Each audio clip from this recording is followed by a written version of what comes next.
Now the Khuza'a tribe, they realize that we have lost the key because of the stupidity of Abu Ghafyan. So first of all, they tell him off, they scold him, they say, what did you do? Then they came to Qusay and they said, look, this was a mistake. You have no right over this key, return this key to us. That Qusay was a genius. Once he took leadership, he did not allow it to run as it was running. He wanted to introduce a few more departments, and he wanted different tribes to take responsibility for the running of this noble sanctuary. Umair bin Auf becomes the judge. Umair bin Auf becomes the judge, and he says that Qusay and his family will pay the blood money for all the people that Banu Khuza'a have lost in this battle. But in return, Banu Khuza'a has to leave Makkatul Mukarramah. So Banu Khuza'a leaves Makkatul Mukarramah. Done? Now who is controller of Makkah? Qusay, the Quraysh. Done.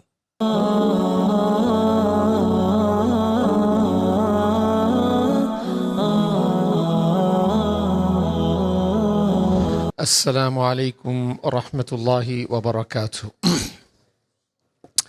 نحمده ونصلي على رسوله الكريم أما بعد رب اشرح لي صدري ويسر لي أمري واحلل عقدة من لساني يفقهوا قولي.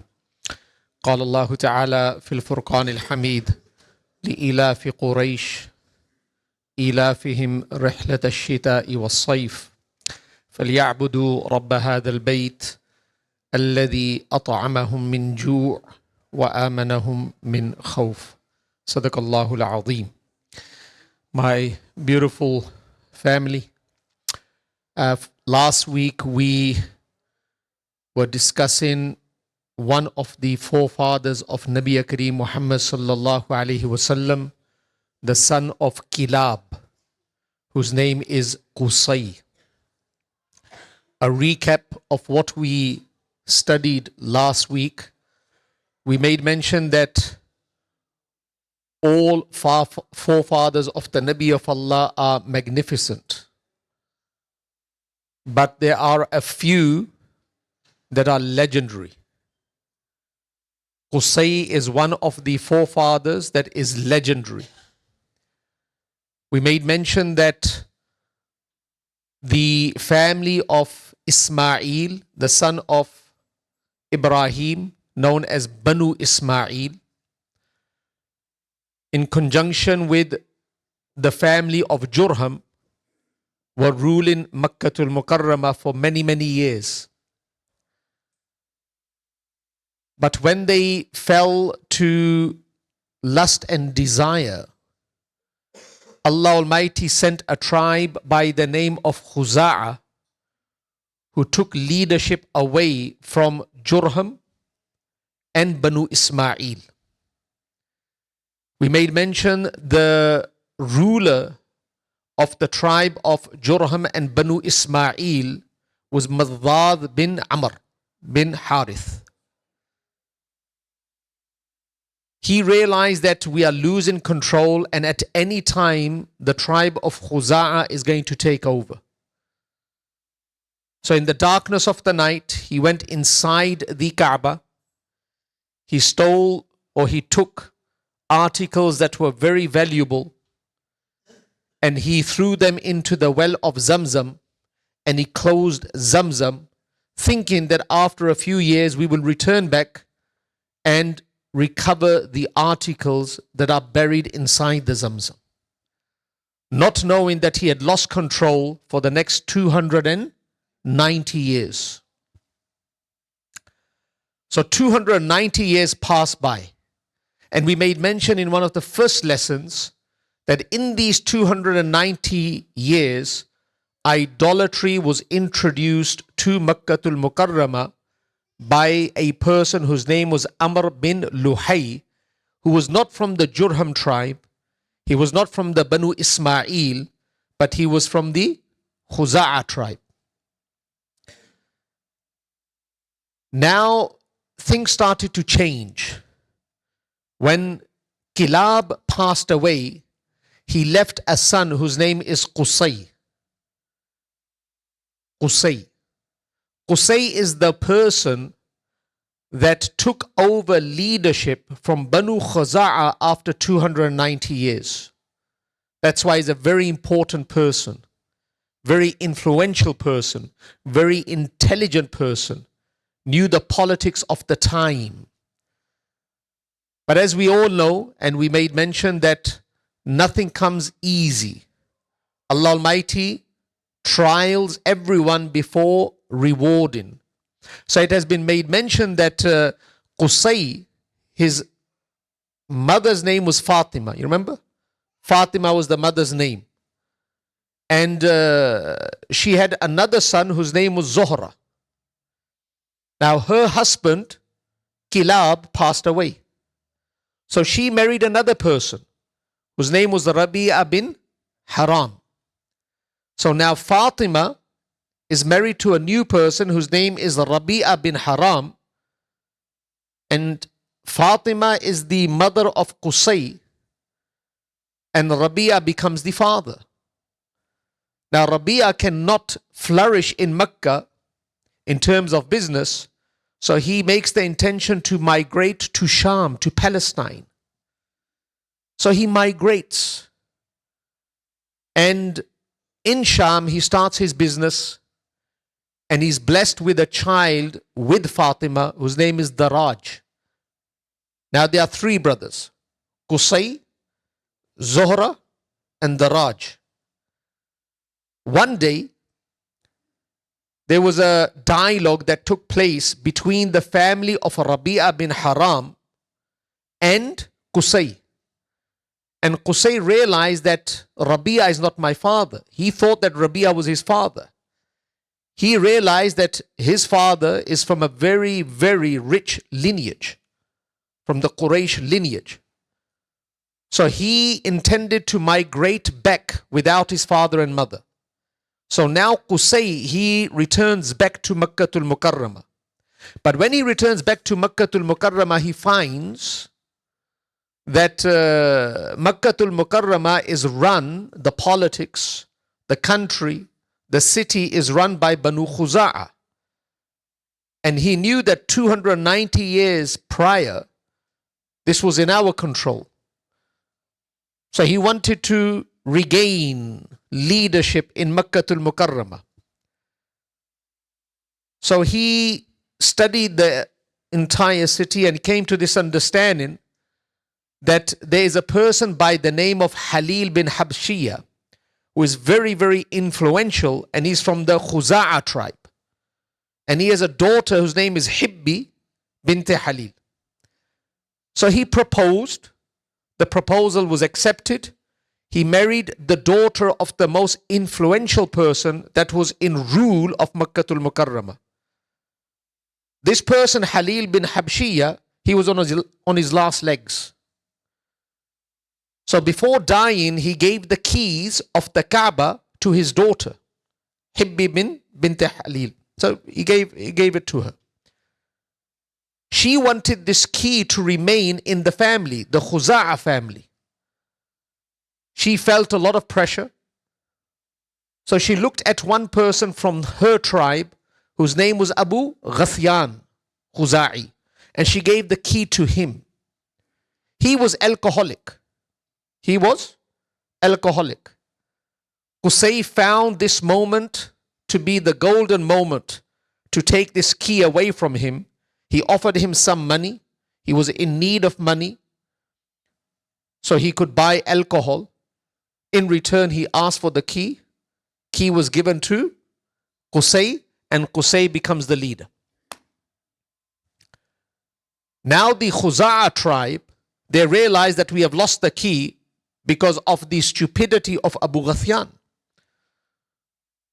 So first of all, they tell him off. They scold him. They say, what did you do? Then they came to Qusay and they said, look, this was a mistake. You have no right over this key. Return this key to us. Now Qusay, over some time, had developed an image in Mecca to be a very, very good person and a very well-established business person. So there were the Quraysh that liked him because he was from the Quraysh tribe. And there were many, many other tribes that knew of him because of his fair dealings, his good mannerism, so on and so forth. So now what happens is, the Khuza'a tribe come, and they've been ruling for 290 years. They said, we will fight against you until you give us the key. So now all the Quraysh, they support Qusay, and there are a few more tribes that are fond of Qusay over Banu Khuza'a. They support Qusay as well. So now a battle takes place between Qusay and his armies and the Banu Khuza'a. And many, many people die. Many, many people die. So people are dropping left, right, and center from both sides. So there was a person by the name of Umair bin Auf, who was a very, very well-known person in Mecca. And he was one of the elders, and he was a very neutral person. So both parties, they agreed that, look, we can't continue fighting, because a lot of people have lost their life. A lot of families have been disturbed. But what we can do is we can introduce Umair bin Auf as the judge. And he will make a judgment. He's a neutral person, and we believe that he will make a fair judgment. And once he makes the judgment, both parties have to accept. So both parties accepted. They came to the table. And Umair bin Auf knew what Banu Khuza'a was doing for the last 290 years. And most of the time when you reach the end, the body is young, it can do a lot. At the same time, when the body becomes old, it loses the potential. Likewise, governments have the time when they can run. But the longer they are in government, they make mistakes. And people could see that Banu Khuza'a was making a lot of mistakes. Umair bin Auf realized that. So he said, look, my judgment is that Qusay and the Quraysh and the tribes that are supporting Qusay, they will pay the blood money for all those people that Banu Khuza'a have lost in the battlefield. So you pay the blood money. And in return, Banu Khuza'a will leave Makkatul Mukarramah. They cannot live in Makkatul Mukarramah, they will leave. And complete leadership will be given to Qusay and the Quraysh, as it was in their hand 290 years ago. As this person, Umair bin Auf, was accepted prior to the judgment that was given, they had to accept and they left. And that's how they lost their rule after 290 years. We made mention that Qusay was a genius. Once he took leadership, he did not allow it to run as it was running. He wanted to introduce a few more departments, and he wanted different tribes to take responsibility for the running of this noble sanctuary, of this noble place. He wanted it to flourish. So I made mention that Qusay was the person that made the first city hall. That when we read the books of Seerah, we come across the word Darun Nadwa. So we call it like the city hall. So he made it a center that anything that was to happen in relation to this beautiful city, it will be discussed in this city hall. And any group of people that arrive or leave Makkatul Mukarramah, the point where they will leave from or come to will be Darul Nadwa. And many, many great decisions were made in this city hall.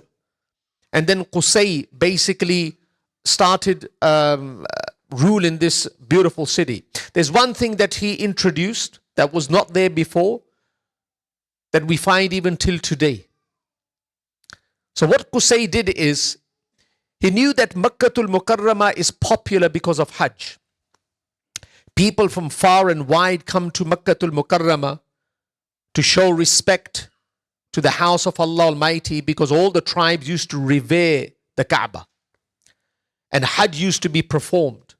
So what Qusay did is, he said that we need to make a fund that is designated to take care of the Hujjaj.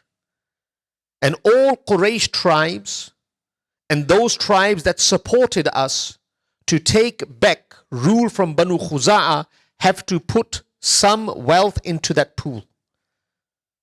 And I will be responsible for discharging the funds to take care of the Hujjaj. So when Hujjaj used to come to Makkatul Mukarramah, the pilgrims, they were taken care of by Qusay and the different tribes because of that fund that they had. And then they were taken care of in Mina. They were taken care of in Muzdalifah. They were taken care of in Arafah. And then sometimes they were even given gifts before they used to leave Makkatul Mukarramah to go back to their homes. And this is where we find the generosity in the Arab culture. We find that generosity in the Arab culture. And then we learn the hospitality that was taught to the Sahaba by the greatest person that stepped on planet Earth, and that is Prophet Muhammad sallallahu alaihi wasallam. But this was all trickling down to the Prophet of Allah. It was part and parcel of the culture of Arabia to be very, very hospitable. And Qusay introduced this department to be hospitable for the Hujjaj. And as we know that nowadays when you arrive in Hajj or in Umrah, there will be many, many different organizations that will provide bags for you, that will have water, that will have dates. Then you find in Ramadan, the sufra of Aftari and Sahri. These are all extensions of the hospitality that was introduced well before Prophet Muhammad sallallahu alaihi wasallam by his forefathers. Now, if you look at Qusay, now Qusay one day has to pass away. So he has 3 children. Abd Manaf, Abdul Uzza, and Abdul Dar. Abdul Dar is the eldest son. Abdul Dar is the eldest son. Now, when we were studying the different families, we came to know that Abdul Dar is the family that holds the key. Talha bin Uthman. If you go right down, I'm going to do it right now. Look at that, right down at the bottom. Do you see that? Talha, Uthman, Abdullah, Abdul Uzza, Uthman, and Abdul Dar. So Qusay's eldest son, his name is Abdul Dar. And this is the family that hold the key to the Kaaba till today. They hold the key of the Kaaba till today. Now, when Qusay was passing away, it was tradition. It is tradition till today that you will hand over all responsibility to your eldest son. Abdul Manaf, who is the forefather of Prophet Muhammad sallallahu alaihi wasallam, was the youngest child of Qusay. So when Qusay was passing away, he gave the keys to Abdul Dar. He gave the keys to Abdul Dar. Now Abdul Dar was a magnificent person. The father saw talent in him. He had age on his side, and he had characteristics, and he had akhlaq. That's why they say that Abdul Dar was known as very, very generous,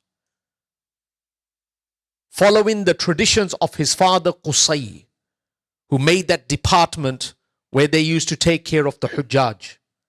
But when Abdul Dar was on his last legs, problems arose. Look at Abd Manaf. Now, Abd Manaf, I want to say 1 or 2 words regarding Abd Manaf. Imam Shafi rahmatullah alayhi says that Abd Manaf, his name was Mughira. Abd Manaf, his name was Mughira. And they call him Qamarul Batha. Batha is another name of Mecca. So there are a few names of Mecca that we will learn whilst we are studying the seerah. Qamar means the moon. So they used to call him the moon of Mecca. The closer we come to the Prophet, because Prophet Muhammad's father's name is Abdullah, Abdullah's father's name is Abdul Muttalib. Abdul Muttalib's father's name is Hashim. And Hashim's father's name is Abdul Manaf. So the closer we're coming to the Prophet of Allah, the beauty, the external beauty, the internal beauty is being intensified. So they used to call Abd Manaf, Qamarul Batha, the beauty, the moon of Makkatul Mukarramah. It was very, very handsome. And people, they have Musa bin Uqba, he makes mention, and you will find this Imam Zarqani, he makes mention of this, that there were many stones that were found later on. There were many stones that were found later on, and on those stones you could see the writing, Anal Mughira bin Qusay, Amir bi taqwallah wa silatul rahim. You would see that on the stones. The writing of Abd Manaf, where he says that I am Mughira, because that's his name, Imam Shafi says, Mughira bin Qusay, the son of Qusay. Amir bi taqwallah. This taqwa word was very, very familiar to the Arabs. I order you to fear Allah Almighty, wasilatul raham, and I order you to maintain good ties with your family members. There were many stones on which this was printed that was found later on. But there's not much more history about Abd Manaf. They say that he was very, very generous. He used to speak about Allah, and they say that he was a mawahid. He was a Unitarian. He was not a mushrik. And he used to speak about the fear of Allah Almighty, and he used to speak about family ties and bonds, so on and so forth. Now, when Qusay was passing away, he gave the leadership or the rule to Abdud Dar. Abdud Dar's children were not of the same quality of the children of Abd Manaf. Look at the children of Abd Manaf: Hashim, Abdul Shams, Muttalib, and Nawfal. So now what happened is that Abdud Dar, he carried out the duties magnificently. But when he died, there was a fight, there was a dispute between the children of Abd Manaf and the children of Abdud Dar. You get it? There was a dispute between the children of Abd Manaf, and who are the children? Hashim, Abd Shams, Muttalib, and Nawfal, and the children of Abdud Dar, and there are Usman, and there are a few more. But the children of Abdud Dar were of no competition when it came to Hashim, Abdul Shams, and Muttalib, and Nawfal. Now, there was a custom in Arabia. When they were very, very serious about something and they wanted to take an oath, sometimes they used to dip their finger in blood. Right? They used to dip their fingers in blood sometimes. And sometimes they used to dip their fingers in atar, into fragrance. So the four children of Abd Manaf, they did not want the children of Abdud Dar to rule any longer. They knew that their uncle Abdud Dar was competent, but now the children are not competent and they're not better than us. So the four children, Hashim, Abdul Shams, and Muttalib, and Nawfal, they put their fingers into atar. And this oath that they took is known as Halful Mutayyibin in the books of Arabic. Halful Mutayyibin. They put their fingers into atar and they came out and they were smelling very, very nice. And they said that we are going to fight till the last drop of blood that we have to take leadership of Makkatul Mukarramah from our cousins, and that is the family of Abdud Dar. When Abdud Dar found out about this, or his children found out about this, they did something even stronger. It's known as Halful Ahlaf. They took the promise of all promises. So this is a counter promise. So they put their fingers into atar, into fragrance, indicating that we're very, very serious. We're not going to put it into blood, but because we are cousins. But it means it's very, very serious. We're not going to take this lightly.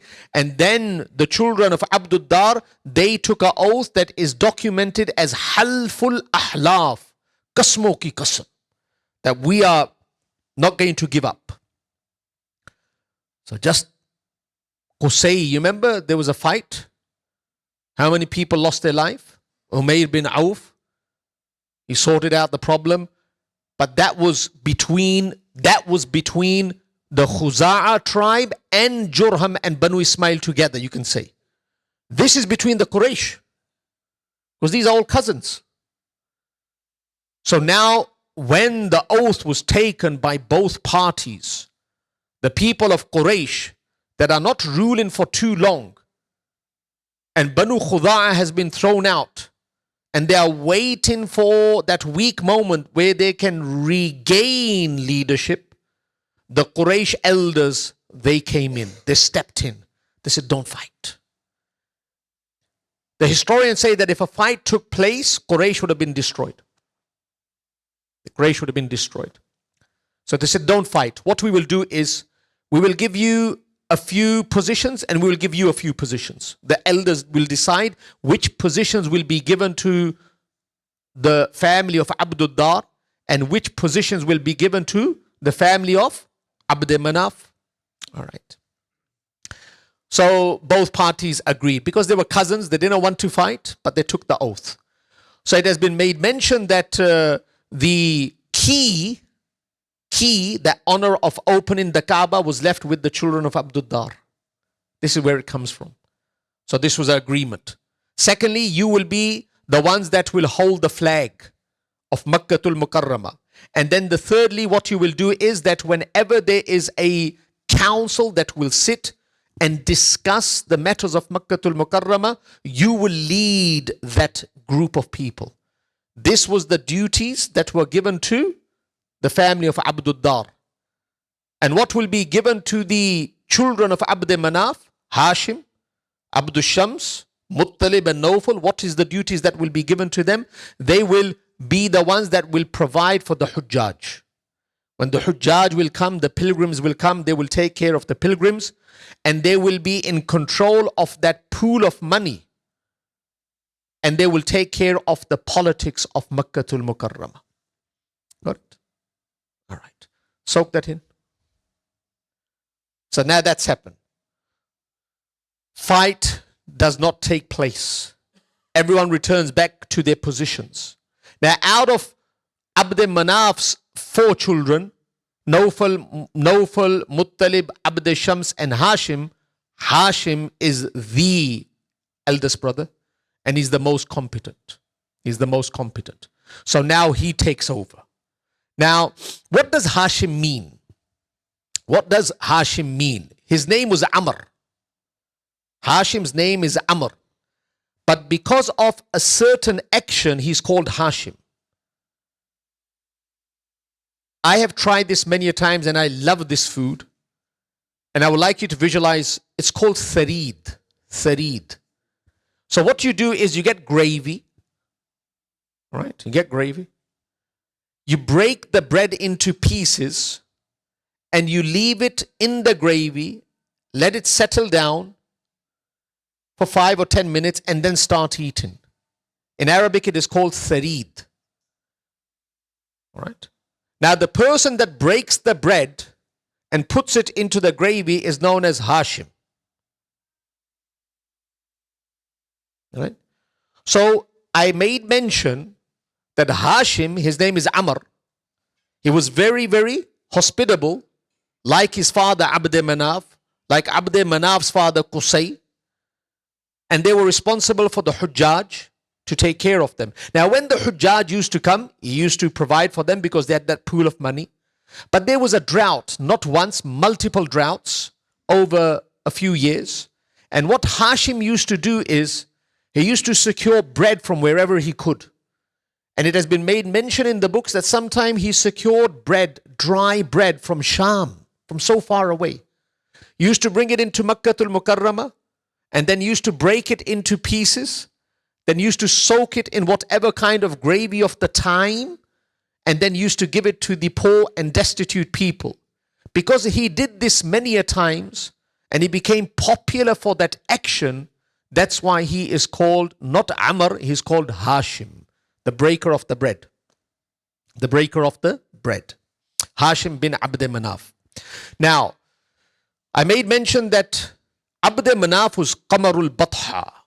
He was very, very handsome. But Hashim is one notch above his father, because he's coming closer and closer to the Prophet of Allah. It has been made mention that the ulama of Banu Israel that were residing in Madinatul Munawwara, they came to know of Hashim. They looked at him and they were in awe of the beauty of this person. Many, many Jewish people, many scholars, they offered their daughter in marriage to Hashim because of his beauty, because of his awe. And Imam Zarqani says Herakl, the king of Rome, he had an understanding that the last prophet is to come from here, and he came to know of Hashim. He offered his daughter in marriage to Hashim. Herakl, the king of Rome. But Hashim refused, and he did not marry the king's daughter. He did not accept the proposals of Banu Israel. He did not accept it. Now what happened is, what is the contribution of Hashim? Kusai made it a city. I made mention last week that people did not live in Mecca. Remember? They used to live outside. And this was their own understanding of the religion. Kusai said, no, we have to make homes in Mecca. So they made homes in Mecca. But how are we going to bring business? Nowadays we see that we can travel from one country to another country with safety, with aman. We can do business one country with another country, one city with another city. We have seen movies where people can't travel from one city to another city. Now, Makkatul Mukarramah is a city that attracts people from all around the world. But the highways that lead to Mecca and the highways that lead out of Mecca to other cities are not safe. True? So how are we going to do business? How are people going to come to Mecca? How are we going to go to Yemen? How are we going to go to Persia? How are we going to go to Rome? So how many sons does Abd Manaf have, or how many brothers does Hashim have? Abd Shams, Muttalib, and Nawfal. So now they make a mashwara. They said, we need to strike deals with the people that are in control of these highways. This is one of the greatest contributions of Hashim. لِإِيلَافِ قُرَيْشِ إِيلَافِهِمْ رِحْلَةَ الشِّتَاءِ وَالصَّيْفِ. They used to travel. In summer, they used to travel to Yemen. And in winter, they used to travel to Sham. So this is Mecca, we made mention before. This is Medina. Yemen is at the bottom and Sham is at the top. So the trade route used to be from Yemen to Sham, to Palestine. So in summer they used to go to Yemen, in winter they used to go upstairs. But this highway was not secure. They say that Hashim was the first one that secured agreements with the leaders of this area for the Quraysh to travel with safety. How did he do that? I told you a few moments ago that the king of Rome wanted his daughter to marry him. Right?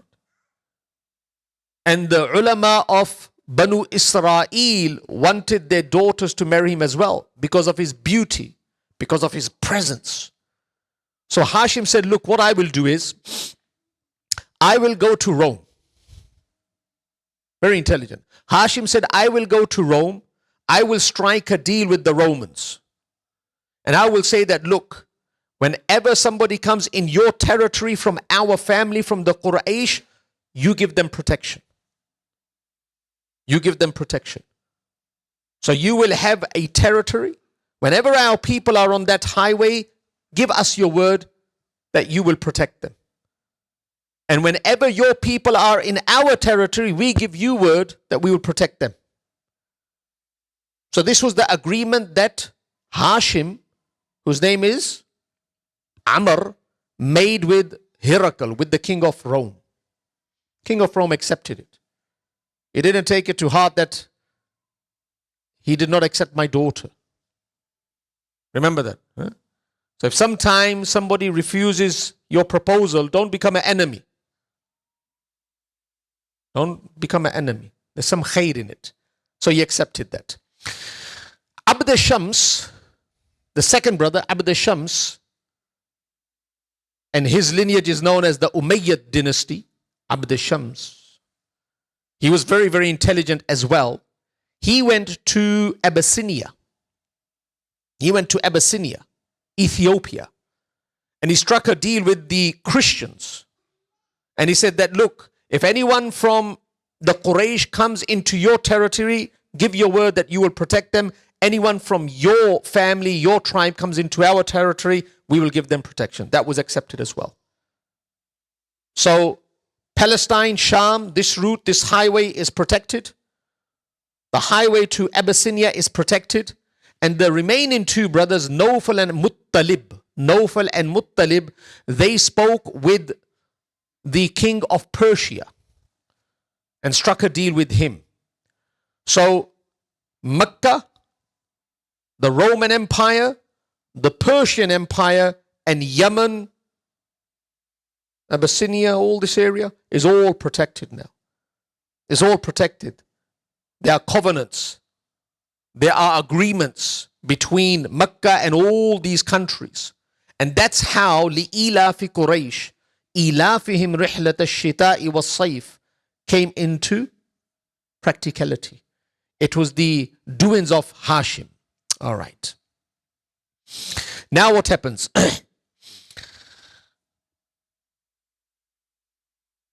Hashim, he used to travel to Palestine.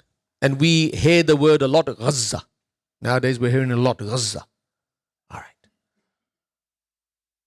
Have you heard